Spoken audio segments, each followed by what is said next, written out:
Hi, everyone. I'm Alexis. As a Gallatin student studying Black representation in film and television, this panel sort of means a lot to me, which is kind of why I signed up for it. And the name of this panel is Culture and Context. Culture is defined as the accepted, often unacknowledged behaviors, beliefs, values, and symbols attributed to a society. The most defining characteristic of a culture is its pervasiveness and its fluid and influential omnipresence. Without the formation and maintenance of a culture, contextualization cannot occur. In this final panel, we will take this idea to task and analyze it through a multidisciplinary lens. Our panelists encompass a wide array of disciplines, including film, photography, music, writing, and poetry. Our first panelist is Misan Sagay, screenwriter and recipient of the NAACP Image Award for Belle, a film documenting the life of Dido Elizabeth Bell, a mixed-race woman born to a West Indian mother and British father. She is currently writing Battersea Rise, an 8-part drama series for the BBC, and Boma Boys, a period war for drama. Our second panelist is Jason King, NYU professor and founding faculty member of the Clive Davis Institute of Recorded Music. His research interests include music, cinema, popular culture, identity, globalization, and 20th and 21st century geopolitics. He is also host and curator of a 24/7 streaming radio channel on NPR dedicated to soul and R&B music called NPR&B. The next panelist is Yemane Demissie, an award-winning independent filmmaker whose narrative feature films include Tumult and Dead Weight. Presently, Yemane is producing the Quantum Leapers, Ethiopia, 1916 and 1975, a documentary series about the Emperor Haile Selassie era. Next, Igiaba Scego is an Afroitalian novelist whose latest work is called Adwa. One of the prevailing themes of her autobiographical work is her double identity as both Somalian and Italian, a relatively new topic in Italy, which has only recently become a destination for immigrants. The last panelist is a fellow NYU student, Elliot Brown Jr., a Tisch School of the Arts senior studying photography and imaging. His work focuses on the intersection of Blackness and homosexuality. Brown's work has also been featured on Afropunk's website.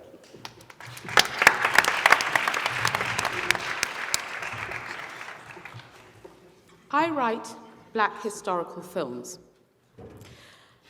Black historical films present a special challenge. First, there's the real paucity of material in a situation where, as I've said, the camera of history is not being pointed at Black people. Whether we were there or not, we weren't being discussed and photographed, and certainly history was being told by and from the point of view of people who did not understand either our relevance or even our humanity at times. There's also what is basically a lack of interest when you go to pitch a historical film. I attribute this to discomfort. Whoever I'm pitching to, our joint past is not a comfortable place for them. It's certainly not a place they want to visit in my company. So, why history, they'll ask? This is from somebody who's been quite comfortable with 5,000 films about the Battle of Britain. Why the Civil Rights Movement? Why slavery? Again, 5,000 films about the 5 years of the Second World War, and we can't have more than 2 films about 300 years of slavery. But it's more complicated than that. You see, every screenplay begins with a question, something that the screenwriter finds important, that they explore through the narrative. They examine the question and they answer it. And that question is shaped by who you are. And the understanding of what you're trying to say and why it's relevant or important or even interesting is also shaped by their understanding of the question you're asking.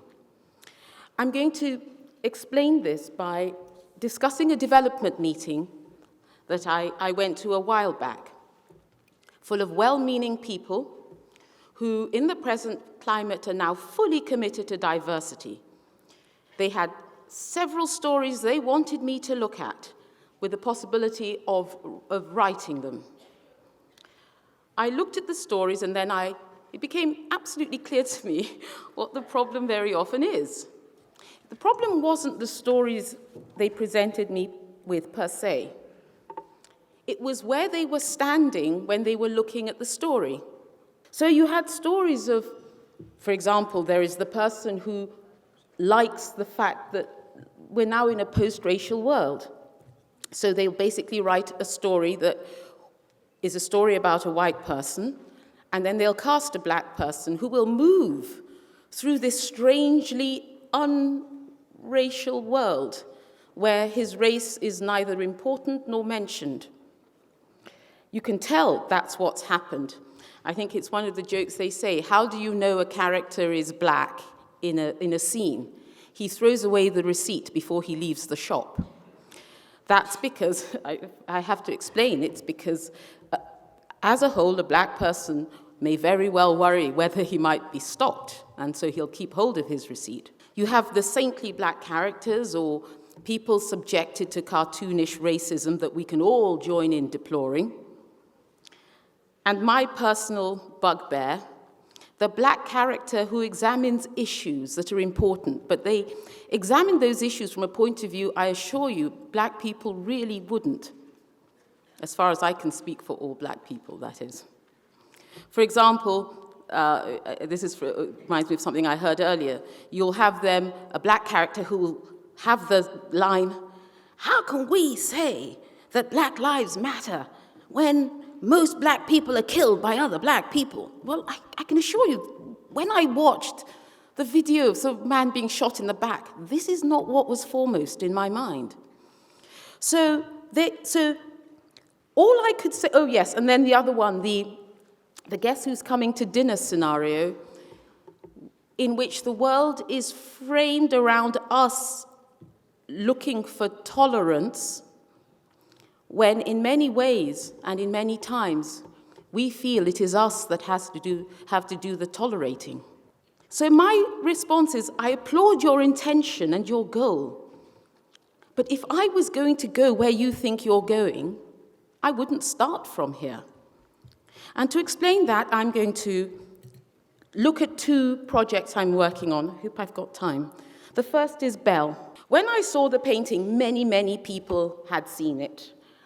It was painted a couple of 100 years ago. Many people have seen it. The black character in it, Dido Elizabeth Bell, went from being completely invisible and not even mentioned in the caption to being called the housekeeper's daughter. And she had never had a sort of a life of her own. Many stories could have been told by that. I absolutely believe that the story that was told in the end could only have been told by a black writer, myself. How could we have approached looking at the painting that we all see? 1,000 stories. We could have written a story where they were mean to her. She could have been somebody who was beloved but was manipulative and mean to the people she lived with. There are a million stories. But the story that I first said, I knew this had to be a story about race. What makes it different, and why I say there is a black voice in this, is that the way that I approached race is in a way that is important to me. The first question that came to my mind when I looked at that painting is this, it's actually a statement. Some of my best friends are black. The reason why this is an important statement is that there are many situations where there are people who are personally very happy to know one black person, two black. They are perfectly well-mannered to the black person they know, but they do not understand and cannot see the million black people they don't know. They're therefore capable of almost anything. I'm very interested that there was a while back, a man shot some people in a church, and the first person they interviewed was his black friend. So knowing one black person doesn't vaccinate you against being racist. And that was what I wanted to look at. I didn't want to write a story about people who hate black people. I wanted to write a story about people who love one particular black person. So right from the beginning, when I was researching the character, right from the very first thing that I found about Belle, in fact, the only mention of her until she was about, in her late teens in the historical record, is her baptismal record, in which we assume it's her baptismal record. A child, age 6, called Dido Bell, was baptized in a church in Bloomsbury, which is near Lord Mansfield's house. That's all. So from this one little mention, I had to spin the whole story. Why is my statement, "some of my best friends are black," important? Because it informed every decision that was made. I didn't write a film about them being mean to her or them ignoring her. I wrote a film about her living in a very loving household. To do that, I went back into my own past. My own mother died when I was 7. I was taken back to Nigeria, where my family came from, and I was left by my extremely busy father with relatives who then had to look after me. So I looked into situations that aren't charged with race necessarily, and yet, because of who who she was, the situation was very racially charged in the end. Not by addressing it head on, but by looking at it from a slightly different point of view. I also made sure that all of the characters, the way that I researched them, it was easier to research the white characters, it always is. So that's what I'm saying, though, basically, is that if you want to have diversity in the film industry or in films, the issue isn't to get the same voices now examining black issues. It's to have different voices and to be open to those different voices. So if you look at that painting, some of my best friends are black. That's what that showed me. I'm not sure that of all the people who looked at that, that's the first thing that would occur to them. And I think it does need a slightly different voice. So there's the baptismal record. This is all we have. The second line, age 6. The second line, that is all that exists of Belle. And the rest of it had to be fiction. But what fiction? I don't have time to speak about the second film that I was going to speak about, but I'll show you the pictures anyway, because they're rather wonderful.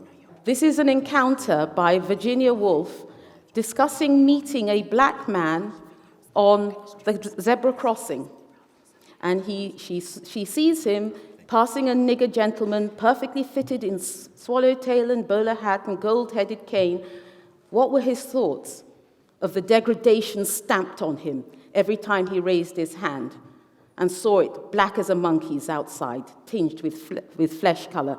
A million things you could look at when you look at that. That she was racist. Is the story about her? Could we make a film where he saves her life and then they can go off into the sunset? What I look at when I see that is a driving while black incident. There is a man, beautifully dressed, going out, not bothering anybody. The character who walks past him, look at the violence of her thoughts, the degradation, the monkey. Where do you get from the swallowtail and cane to that? And yet I would contend that that is what many, many black people live every day. And so when I am writing this story, it could be a happy story, a comedy, whatever, that is what I see. And there's the man that Renee Musai did a wonderful exhibition. And it was wonderful to see a picture of somebody who looked like him. So what I'm saying is that what we see when we look at any historical incident, anything, is necessarily different because of our different experiences. And the future isn't to teach you to be able to see what I see. It's to make room to make sure that what I see can also be heard. Make room for me. That's what I want to say. Thank you.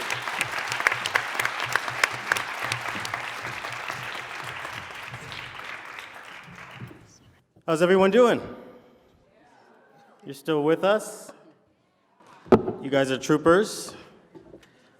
Okay, so I'm talking about 21st century post-racial black power protest pop from Beyoncé to Kanye.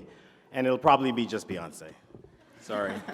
And actually, why don't you just play clip 1? So there's no way I can compete with Beyoncé, so I'm not even gonna try. So feel free to watch as I talk or listen to me and use that as the visual. I just want to say thank you to the organizers, Ellen, Deb, Dipti, Mike. This is fantastic to be in Italy doing this, so I really appreciate it, and I'm glad to be here with all of you. The focus of this talk, The Atlantic magazine said after Beyoncé's formation came out that we are in a black power pop moment. So I wanted to explore that and consider what that means, to consider the contemporary resurgence of black power imagery and concepts in black popular culture, especially as they relate to the Black Lives Matter movement. So I'm interested in the ways that popular music in the US, black music particularly, can systematically and programmatically challenge structural racism.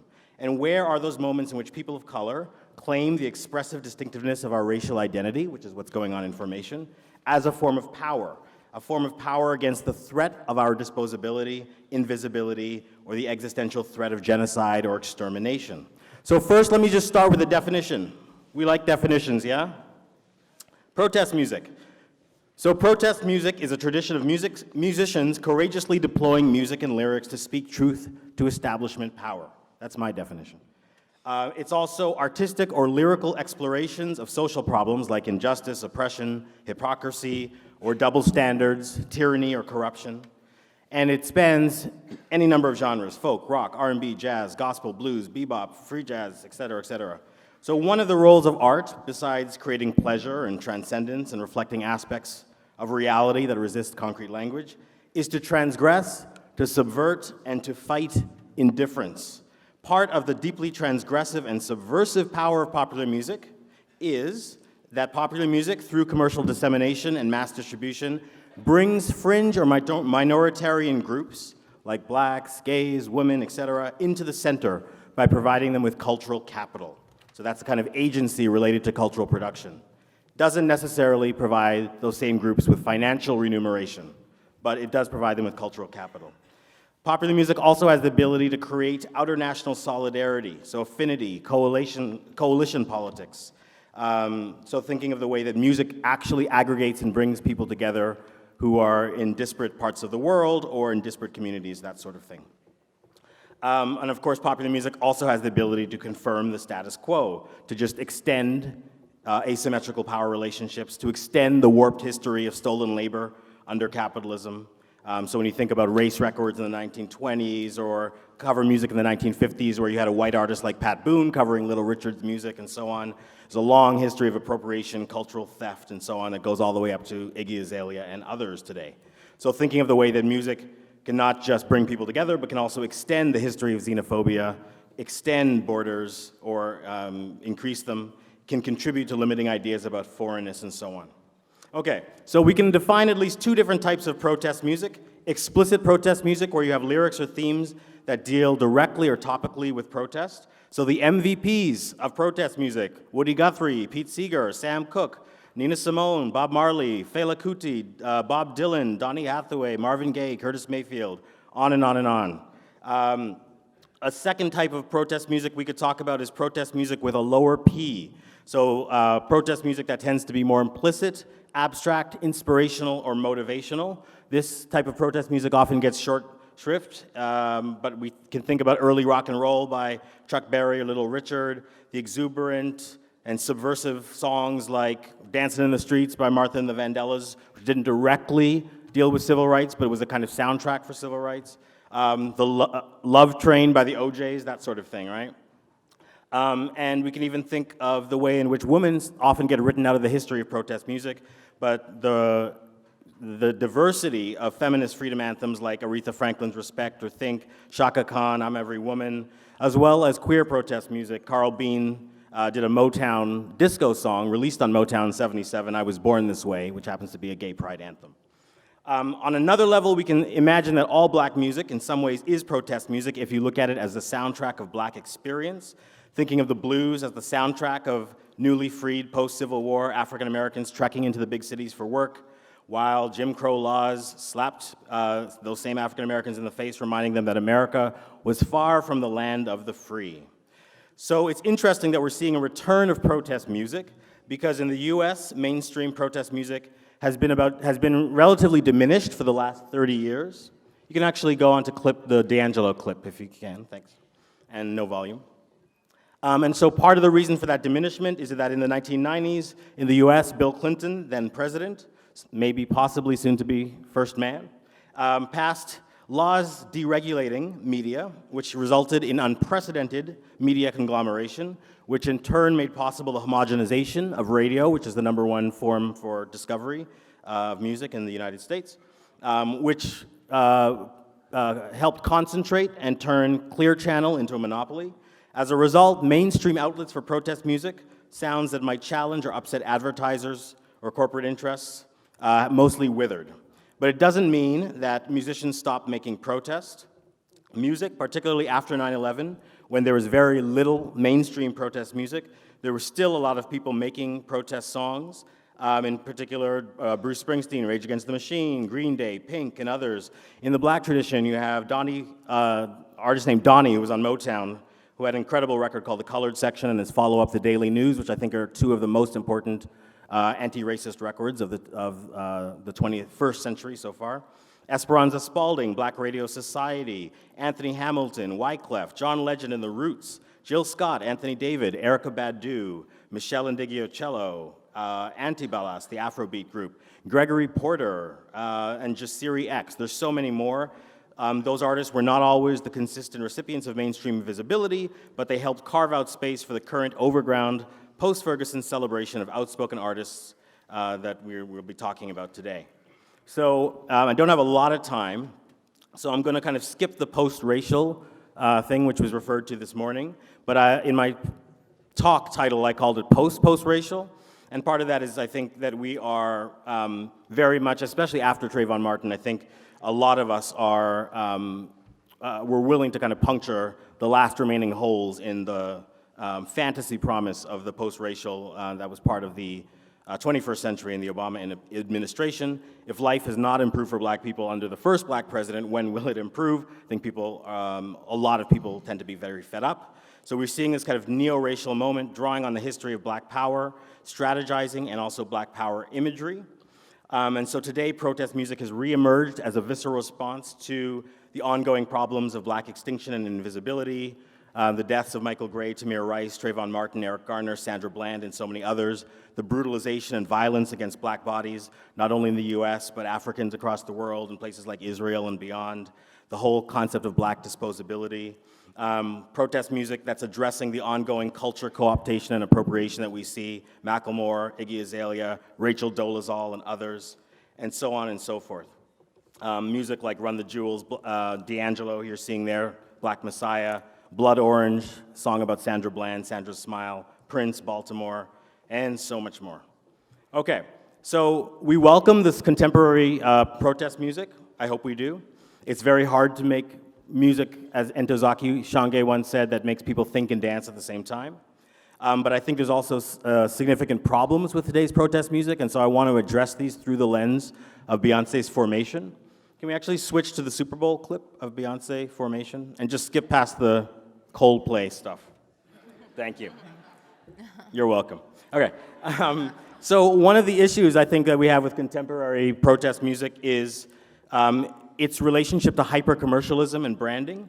So a lot of this music today is coming to us at a time in which economically diminished record sales and branding partnerships and sponsorships have become one of the few ways that artists are able to make money in a down economy. So what you see is an intimacy between corporations and artists. A lot of artists just want to be well paid, and they also want to be popular on social media.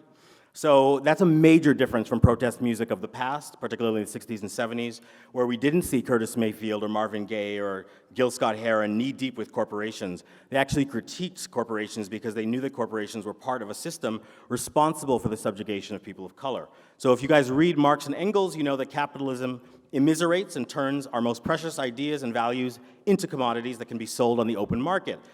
Values like love, like freedom, dissent and protest itself can be sold back to you, right? So the economic free market system operates on stolen labor, and it always has, including slavery. It's rigged to benefit the power holders, the big banks, the moneyed elite. The culture, our culture, American culture, is aspirational, and it rides on the seduction of greed. It's tied into the American dream, the ideology that tells us, with just a little hard work, you too can participate in a broken system, which explains why so many people vote against their own economic self-interests and support billionaires running for office, not naming any names. The American system certainly promises that it works for those who benefit from it. Your marginalization and your disenfranchisement literally oil the system and keep it running. So the anti-racist challenge to social injustice also has to contain a critique of capitalism itself. It has to contain a critique of the seduction of greed, of wealth and acquisition, a critique of the celebrity industries themselves. All of us need to have a healthy skepticism of capitalism and of neoliberalism, or at least a willingness or openness to consider alternatives to capitalism, the kind that Bernie Sanders has been talking a lot about. We have to imagine that capitalism is not the end of history. Martin Luther King and Malcolm X and some of our most cogent leaders came to the end of their lives supporting that critique. We would always do well to align our interests with the poor and the working class in order to alter the system. What we see a lot in contemporary popular music is an uncritical embrace of capitalism, no real critical commentary of it at all. So this brings us to Beyoncé in Formation. I'm just going to go a couple minutes over here. For anybody who might not, no, everybody knows who she is. I'm not going to bother with that. Forget it. It's just fascinating at the height of her success as a pop artist that she released a protest-ish song called Formation, produced by Mike Will Made It, an A+, and announced her Formation tour. And this was at the US Super Bowl, which you just watched. The song can't really be processed outside the video, which you just took a look at, which was filmed in Los Angeles, and obviously references Hurricane Katrina, pre-civil rights, the Creole culture in Louisiana, and so on, and that last image of Beyoncé lying on top of a police car and sinking it into the street, into the flooded waters is fascinating. So Formation is many things at once. It's a call for African-American women to stand side by side in formation. The lyrics and imagery include Beyoncé's sort of self-aggrandizement, which is sort of typical for hip-hop influenced R&B. And the video depicts archetypical Southern black women in ways that we often don't see in popular art and culture.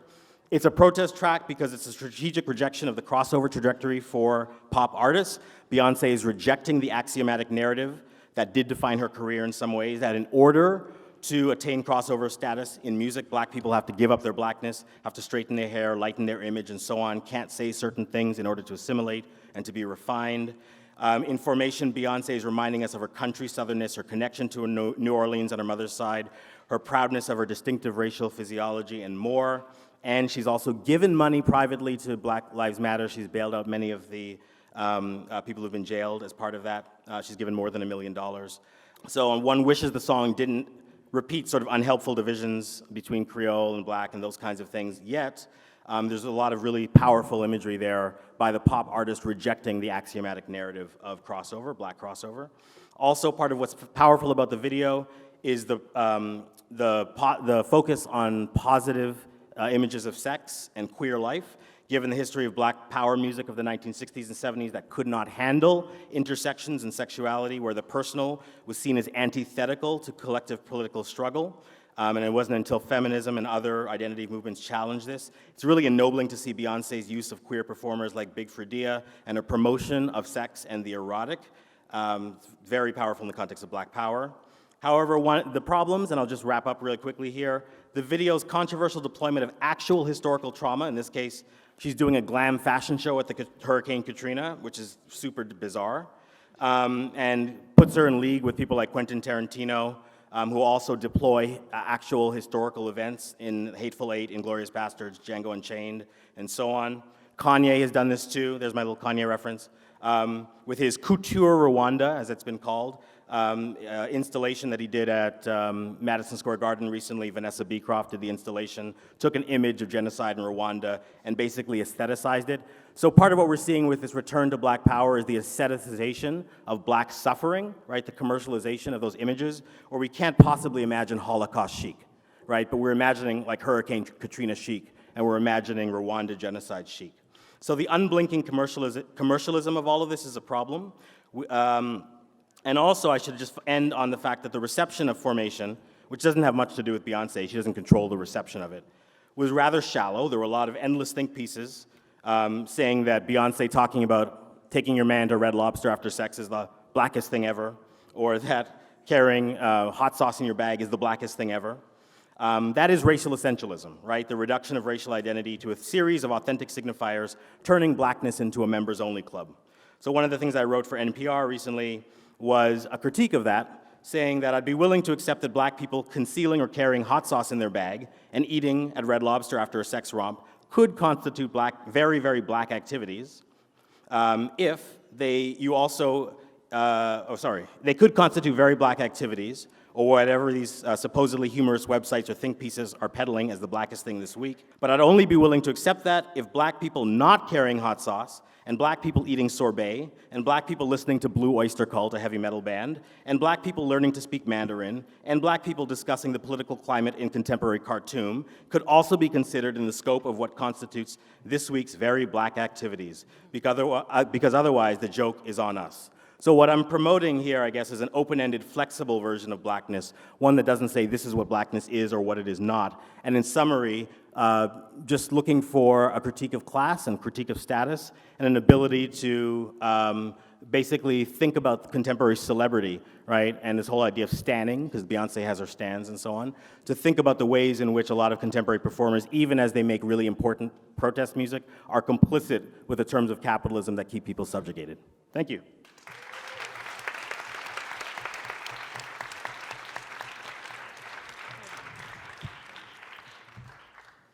Good afternoon. First off, a quick word of thanks to Deb, Ellen, Dipti, and the student team, the organizers of this conference, for the invitation.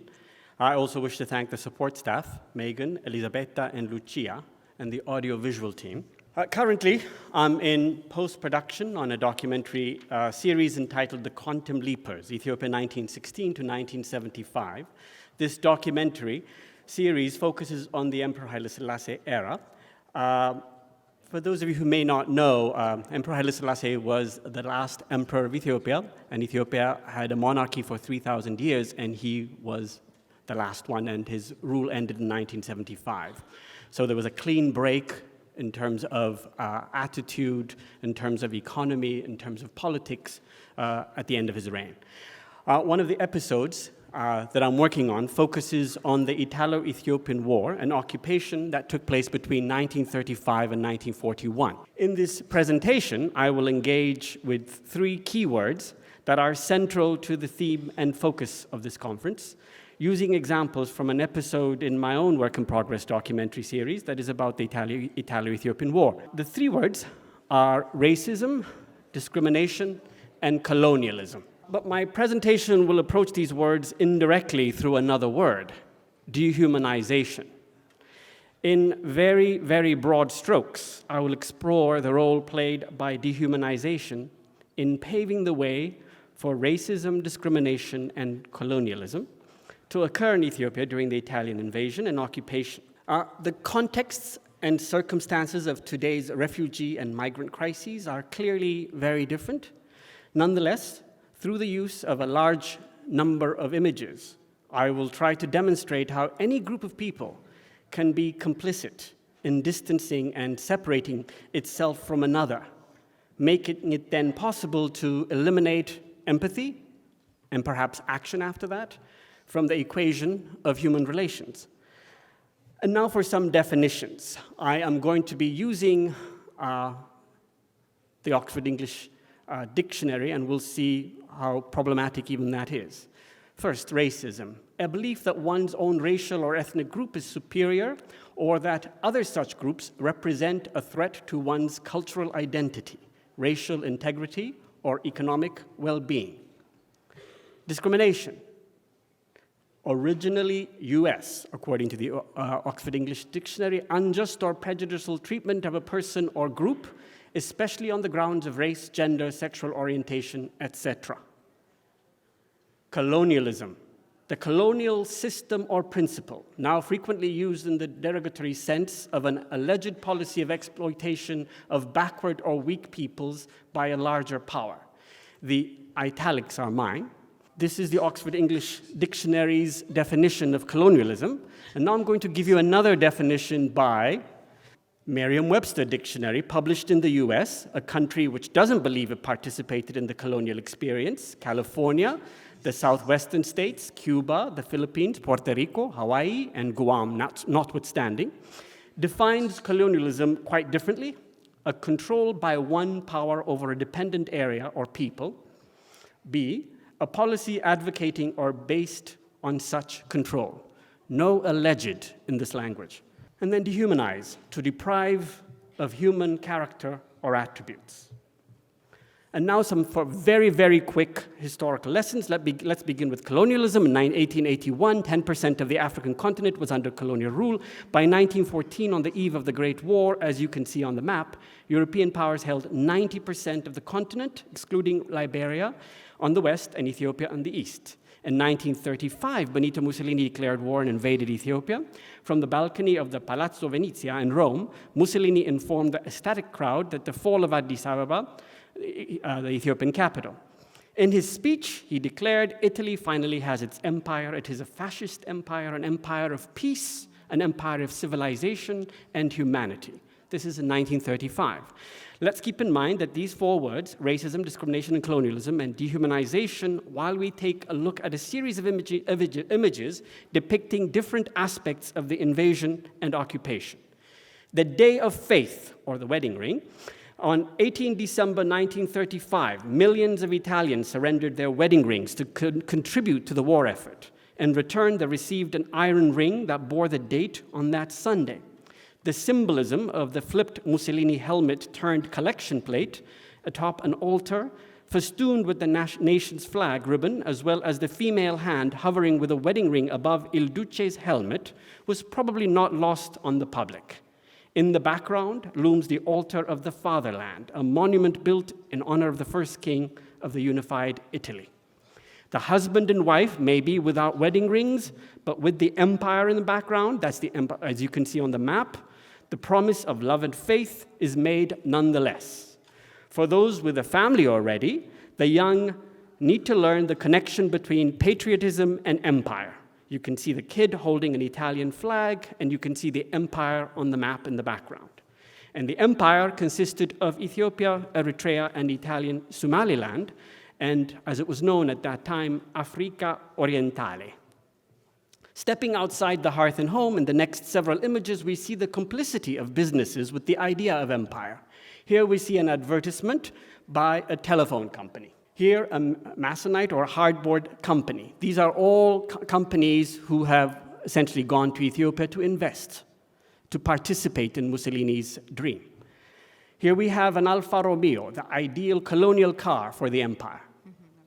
And of course, we cannot do without Borsalino, the worldwide symbol of unsurpassed elegance. Note the prominence and articulation of only the African continent on the map below. We can't have empires without finance involved. So here we see Banco di Roma, an advertisement of Banco di Roma. Note the Capitoline wolf with Romulus and Remus, associating banking with the founding of Rome.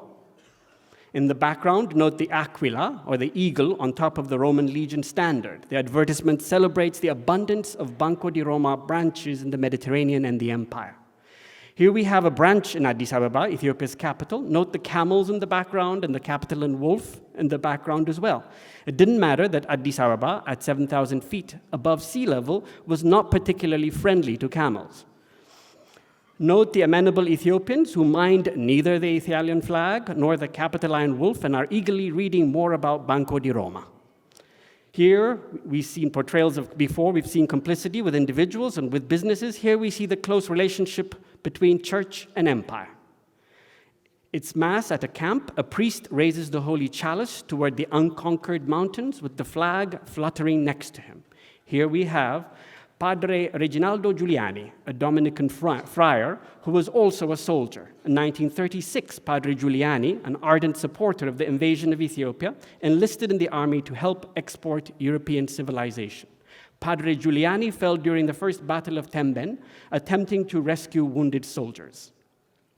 Let's shift now to the work of Aurelio Bertiglia, a caricaturist from Turin who infantilizes the war, making it into a conflict between children. Here we see Italian kids kicking the Ethiopian leaders. Here we see young fascists getting rid of the Ethiopian emperor and his retinue.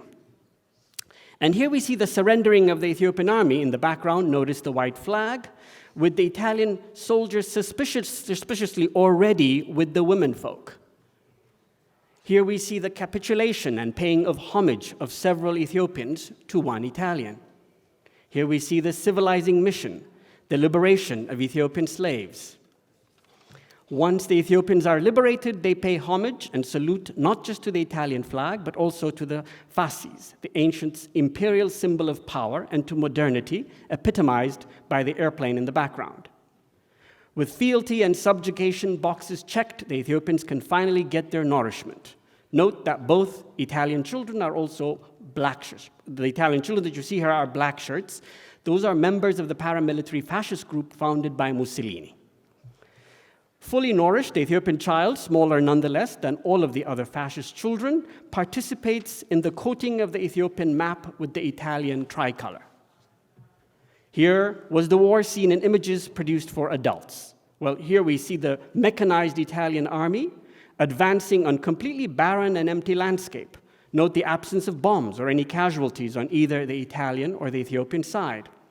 While the Italians are charging, the grotesquely depicted Ethiopian men sit around their huts, ignoring the call for mobilization in the background. The writing on the postcard reads, "Kitet," or mobilization, who cares? Continuing on the theme of a non-existent confrontation, here we see war correspondents at the Italo-Ethiopian war front. The guide says, here's the Ethiopian camp. The journalists and the army, the guide, half of them have submitted to Italy, the rest made a strategic escape. And again, on the barren landscape, a soldier raises not the Italian flag, but the fasces, the ancient imperial Roman symbol of power. Once the soldiers have fled and the fasces has been raised, the aquila, the eagle, especially used as a standard on a Roman wreath, assaults the lion, the symbol of the Ethiopian royal house. Note the crown decidedly off the lion's head. Finally, a subjugated soldier raises the Italian flag with much verve and vigor, and by his own volition on his own soil. Now that the bloodless and benign war has ended, it's time for a souvenir. It's also time for festivities. The children, who are also black shirts, sing Faccetta Nera, Little Black Face, the popular marching song of Italy's fascist regime. Note the number of boys and the single girl, and note the positioning of the aviator's hand on the single only woman. I won't read the whole thing because I'm out of time. Pretty black face, beautiful Abyssinian, wait and see, for the hour is coming when we are with you, we shall give you another law and another king. What follows is, of course, is love. The lovesick brunette mutters, he loves me not, while tossing cactus spines that have become anthropomorphic. Not long after, the woman gains a lot of weight and gives birth to a white baby. Her husband is, of course, euphoric. In the postcard, he says, "You go, Taitu. We're beginning to civilize one another." But how did the Italian army really become victorious? This image, notwithstanding the imbalance of the soldiers, both in numbers and proportion, gives us a hint: mustard gas. On this image, however, the effect is intended to be light and comical. The Italian Air Force dropped an inordinate amount of sulfur mustard gas, or eperite, indiscriminately on both the military and the civilian population. Referred to as the king of war gases, sulfur mustard gas can affect the skin, the eyes, the bone marrow, and the respiratory and digestive tracts. 800,000 Ethiopian soldiers were deployed on several fronts, of which 275,000 of them died, or 35%, and thousands gassed. Two of Mussolini's sons, Vittorio and Bruno, participated in the invasion as bomber pilots for the Italian Air Force. General Pietro Badoglio, the Italian commander of the war, is the one who initiated the use of chemical warfare.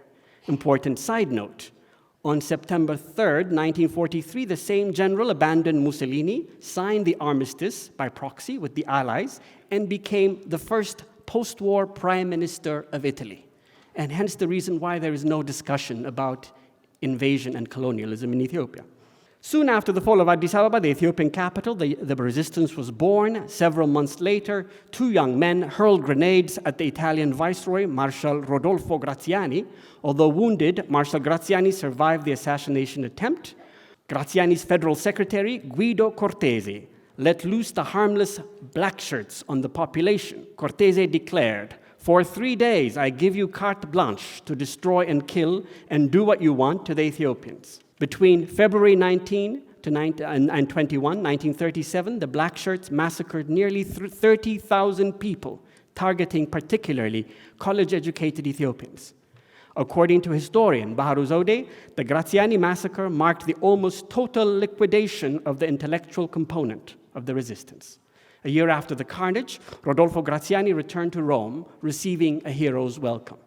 So, after showing you all of these images, it's easy when we look at images from 50, 60 years ago to look at them and ridicule them. But remember that 50, 60 years ago, or 80 years ago, they weren't as obvious to the population.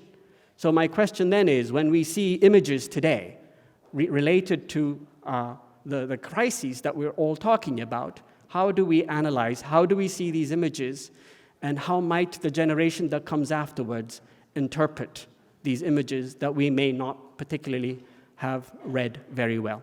Thank you very much.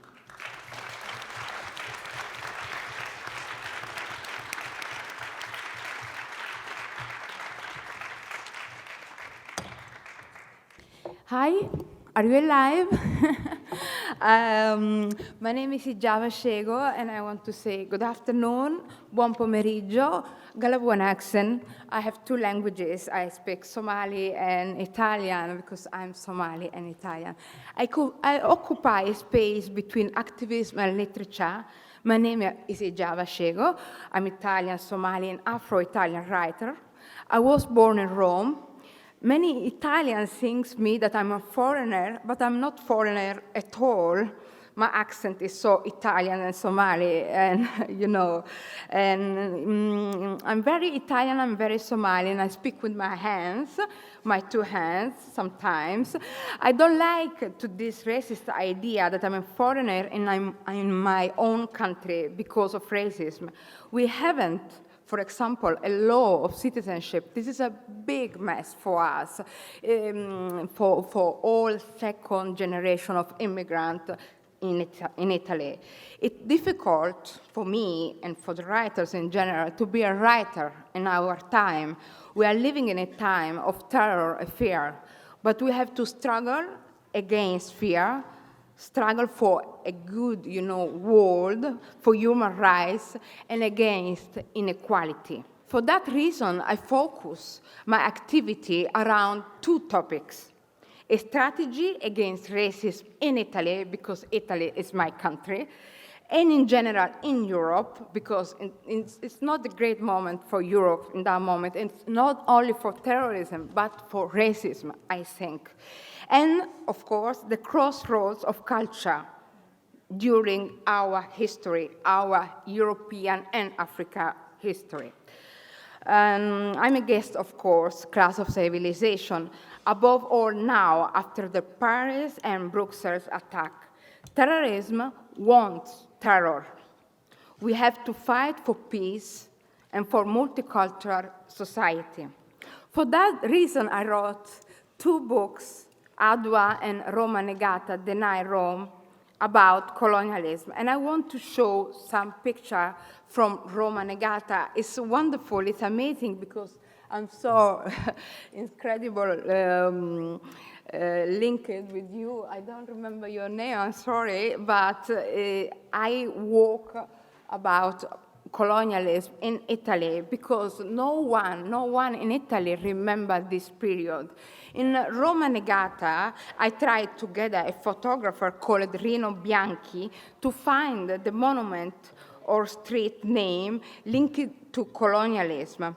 in Rome, of course, in my city. In all the pictures, there are a place, colonial space, and one or more person that was linked with their story for the origin. They are all sons and daughters of immigrants, or they are immigrants, all from Horn of Africa. They are so different from the colonial pictures. You see colonial pictures before.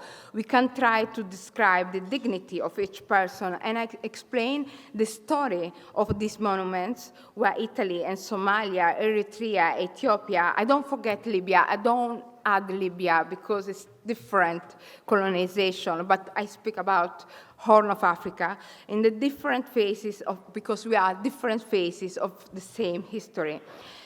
For example, I show you now some pictures. This is, they are four Somali refugees.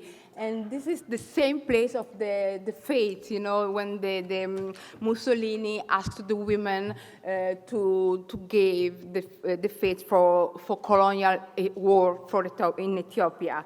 And they are, okay, refugees from Somalia. So interesting because it's so, maybe you see in Rome, this monument is so big and so white, you know, and it's important. This picture, I love this picture for that reason.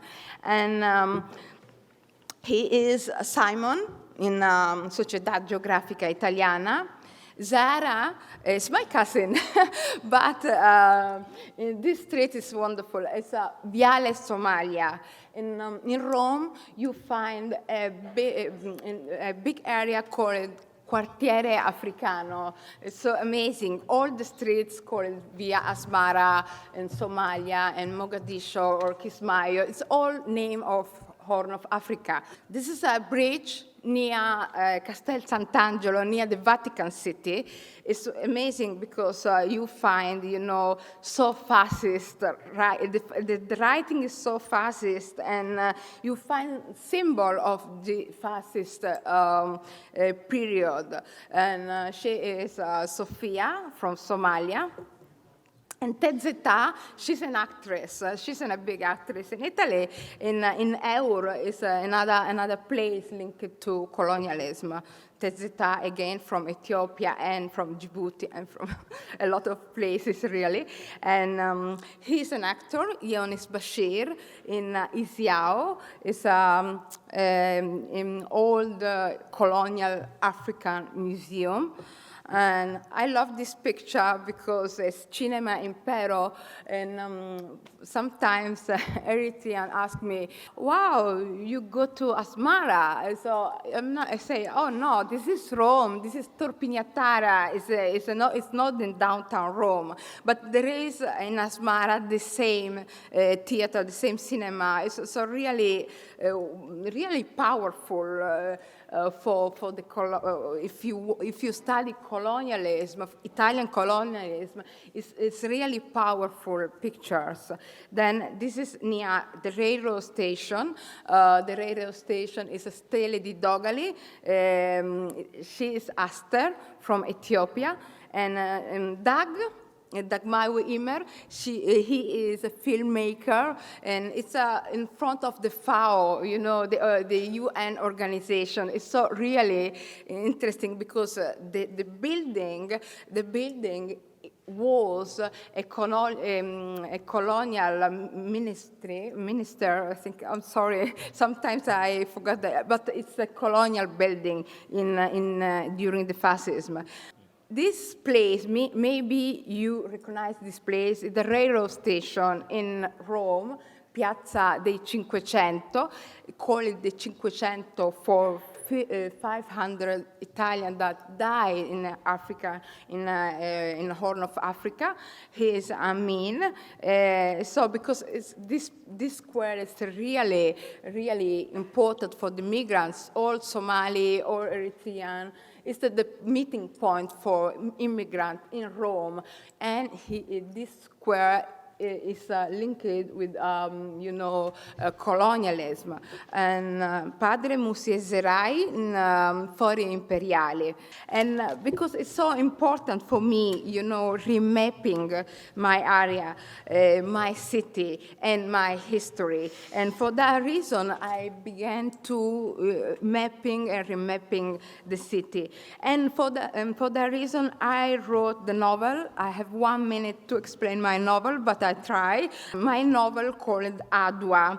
Adwa is the name of the battle. It's an important battle that Ethiopia won against Italian. It's a really powerful name, but it's Adwa is a main character of my novel. There are a novel of two voices, Zoppe and the daughter Adwa. In the middle, you find a paternale, something something that I want to add because it's a father that fight with her daughter. And I try to go through over 3 historical moments: Italian colonialism, Somalia in the 1970s, and our current moment where the Mediterranean has been transformed into an open-air grave for migrants. Adwa is the main character, was born in Somalia, but left for Rome at the age of 17. She is known as Vecchia Lira, or the Lira, the strange name used by younger immigrants to describe women of the Somali diaspora who arrived in Italy during the 1970s.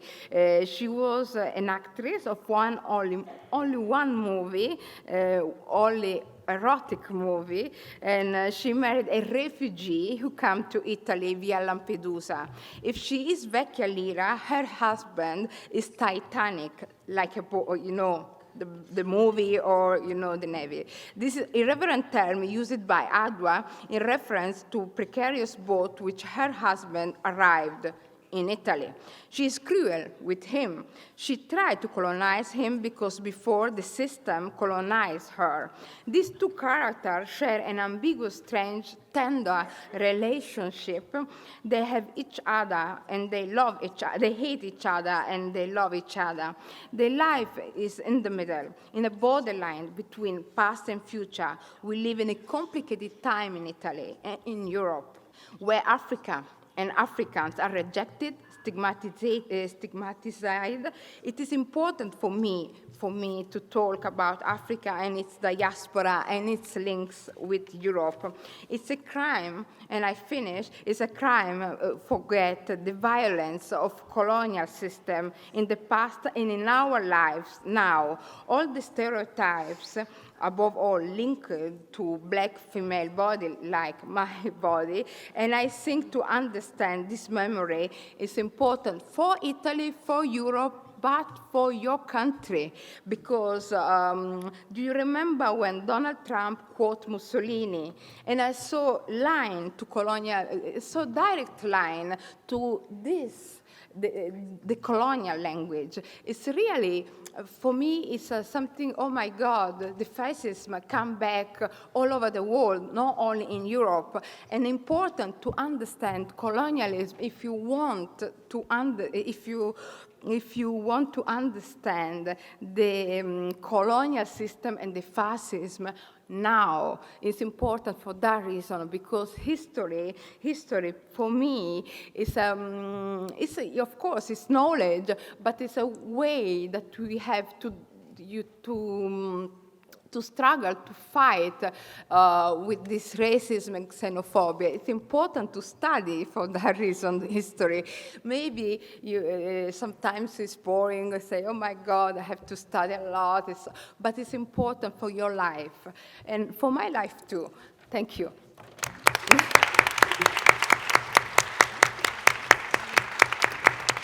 And sorry, I forget one thing. If you want to do exercise of Italian language, maybe you can read my articles in Internazionale. You find in www.internazionale.it. It's because I used to write about these kind of things. Thank you.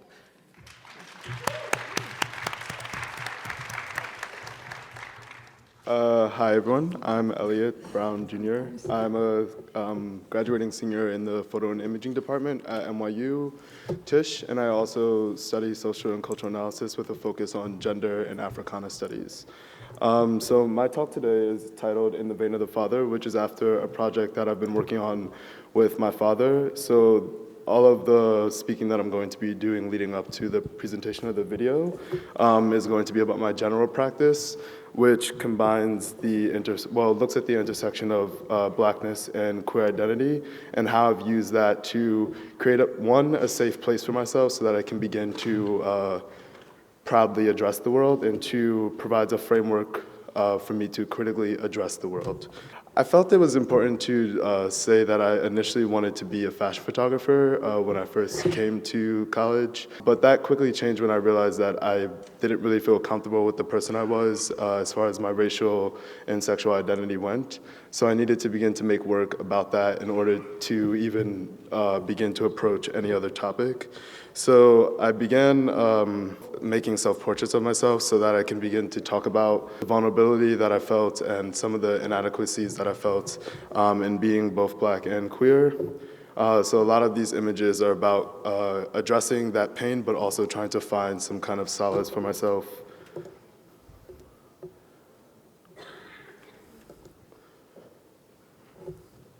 And also trying to find vulnerability within with other Black queer men.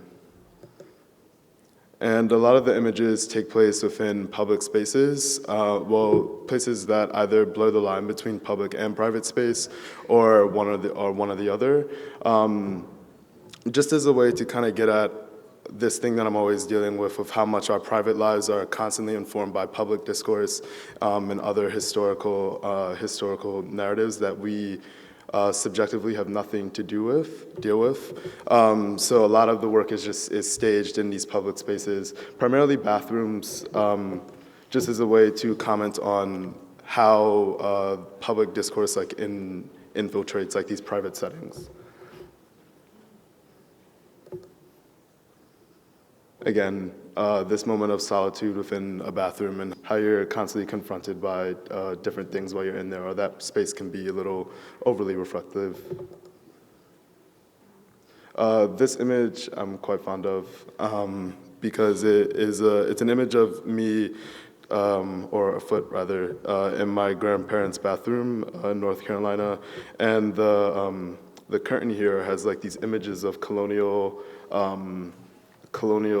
illustrations or pilgrims of some sort. And it was odd to be nude in this moment, cleansing myself, and then to happen upon this image while in the bathroom. So again, looking at how these private moments are always challenged by these larger ideas.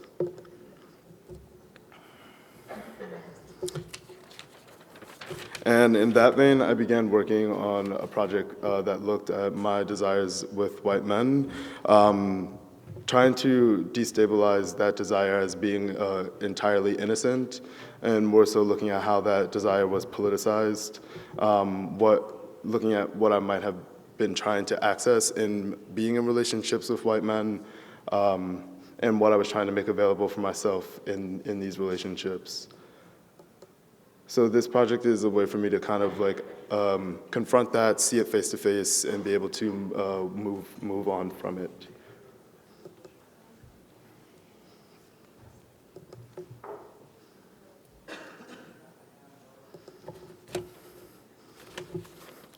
And now I'm currently exploring my relationships and identities with other Black and queer men, and also trying to decentralize myself as the subject of most of the work. So that'll be something that I'm working with moving forward.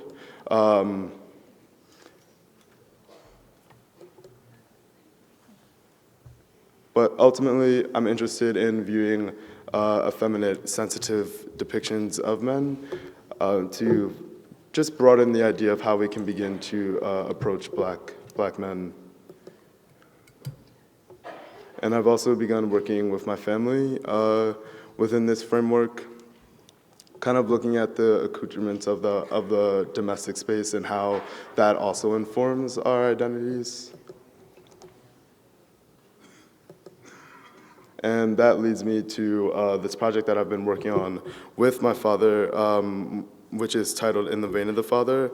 And it looks at our social identities alongside each other and how those differences have impacted our relationship. And the surface of the video suggests a much larger tension between us, but I'm really trying to situate ourselves like next to each other so that we can begin to see ourselves in one another and kind of erode some of those differences as Black men who kind of present something different to the world.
So I'm looking about like $600 in parts here.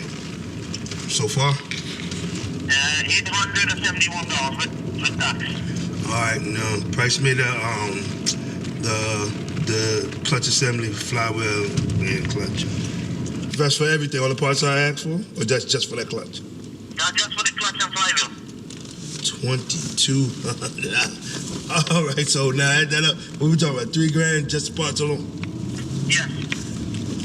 All right, I'll be in there individually to pick them up. I can't snatch them all up at once. Okay. All right, thank you. That's what I got to work with. I'm tired of working. I'm tired of doing the overtime. I'm tired.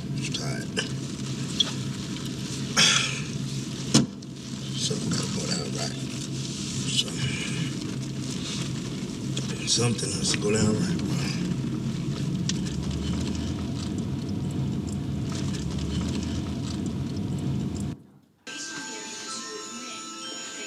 Since you brought me and a friend, I brought you some new friends too.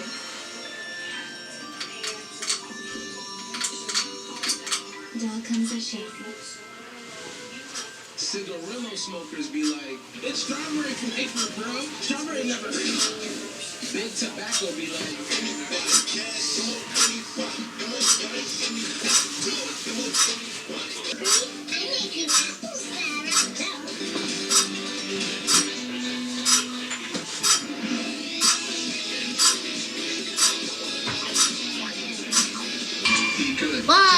One, 2, 3, action! It covers anything outside our solar system. He's under her.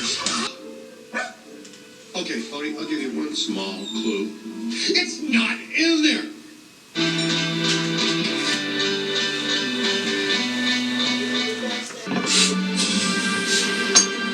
What time is it? Oh, I just like to look at my cute face. dude, you gonna do this every time?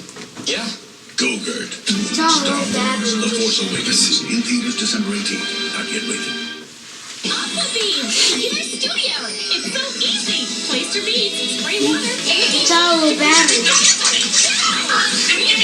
Aqua Beads! To keep our studio! All fits in the case!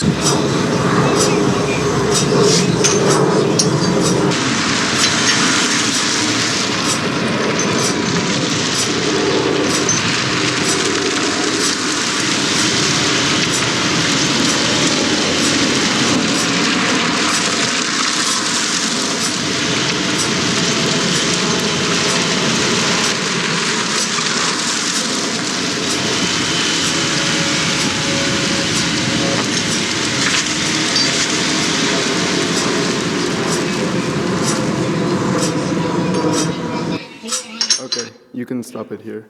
So this is, the video is a 3-channel video installation. Right now it's presented the 3 channels within one.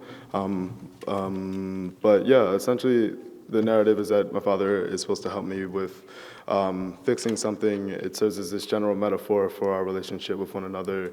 But in agreeing to help me, he ends up doing a bunch of various activities which concern to his problems that relate to himself personally that have nothing to do with me.